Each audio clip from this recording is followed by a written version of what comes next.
Does your little one express a fear of the dark? Is bedtime becoming more and more of a struggle? It can be so confusing knowing how to navigate your little one through this fear. If you want to know how to help your little one through the fear of the dark without compromising their good sleep habits, then this video is for you.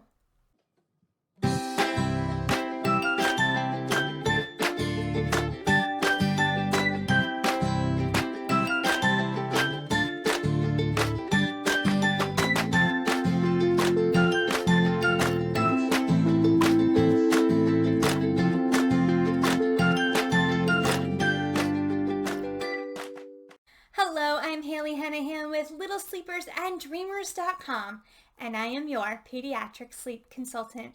Having a fear of the dark can be a tricky subject to navigate through. It might be a little confusing to know exactly how to help your little one overcome this fear.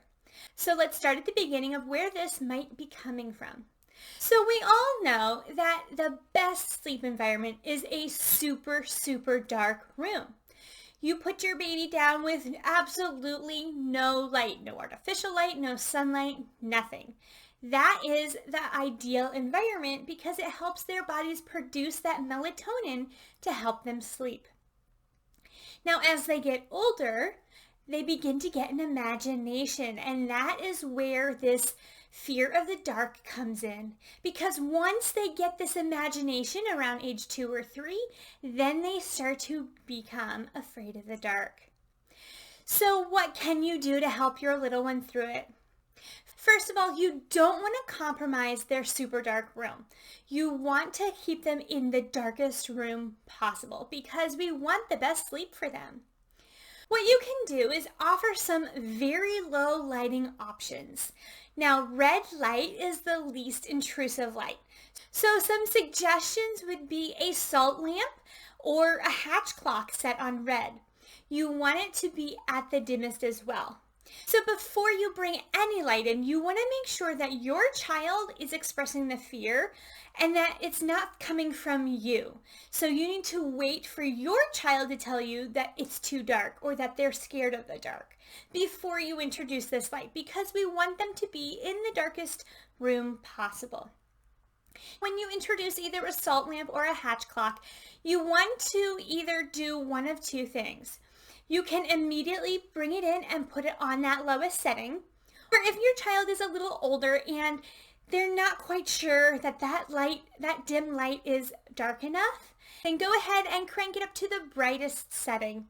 Start at that bright setting, and then as each night goes on, lower it slowly so that in a few days or in a week, however long it might take, your child is now on the dimmest setting. Now you want to make sure that it is a red light.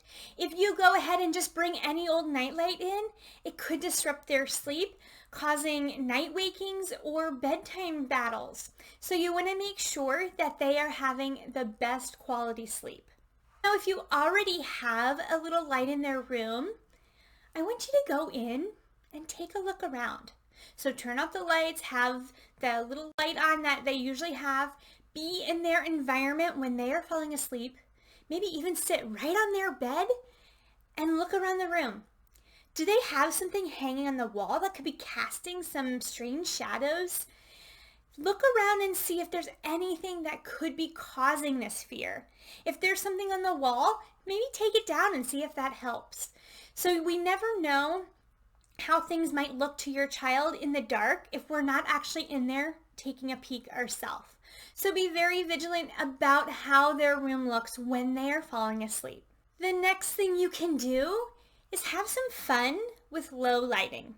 So there's a whole bunch of activities you can do with them to get them used to this low light. Go ahead and have a candlelight dinner. Have just the candles lit so you're in a room with just that little glowing light. And then talk and have fun. Make it a fun experience for them. Some other things you can do is if your child's a little older, you can do a little bit of like a science lesson. What are shadows? Where do they come from? How do we make them? What causes them? And really help them to understand where shadows come from.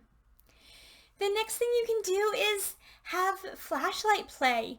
Kids love flashlights. So go ahead, get some flashlights out. You can do shadow puppets on the wall. You can run around with them. You can do some dance parties. You might even want to do a glow dance party. So get those glow bands, put necklaces on, maybe those fun eyes, and just have fun with it. Get them dancing and moving and just being in the dark. And this will help them get used to that. Another idea is if the weather permits, you can do like a campfire. Roast some marshmallows or make s'mores out by the campfire so they're used to being in that dark area. You can even add this right into bedtime play. So when you do your bedtime routine and you have the 10 minutes of playtime, go ahead and add flashlight play in. So you're turning the lights off and you're playing with those flashlights and getting used to the dark before your child goes to bed. So this is what you can do together as bonding before you leave them in their room to sleep by themselves. So those are some ideas to help your child get used to low lighting. Now the other thing I want you to do is to pay attention. Pay attention to what your child is watching and reading. Sometimes parents don't even realize how much books and TV can affect this fear of the dark. Are they watching things that aren't age appropriate? Are they watching scary things that might make them have this fear later? Pay very close attention, and if you think that this could be a cause, take a break from it. So be very careful about what your child is watching and reading during this time that they are expressing a fear, because it could be very much related. Another thing is parents might play games with their kids where they might say something like, if you don't go brush your teeth, the boogeyman's gonna come. And while it's all playful and fun, it might be evoking this fear in your child without you even realizing it. So be very careful about what you're saying and what you're joking about, as it could be creating this fear of the dark.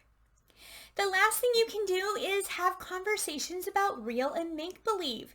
Help them understand what is real and what is just pretend and what is just for fun. So have these conversations so that they understand that there isn't a boogeyman that could come and get them. So these are some tips to help your little one overcome their fear of the dark. If you have any questions about how to implement any of these, go ahead and drop them in the comments below. If you found this video helpful, go ahead, give it a thumbs up, hit the subscribe button and the alert bell, as more videos will be coming your way. I'll see you in the next one. Sweet dreams.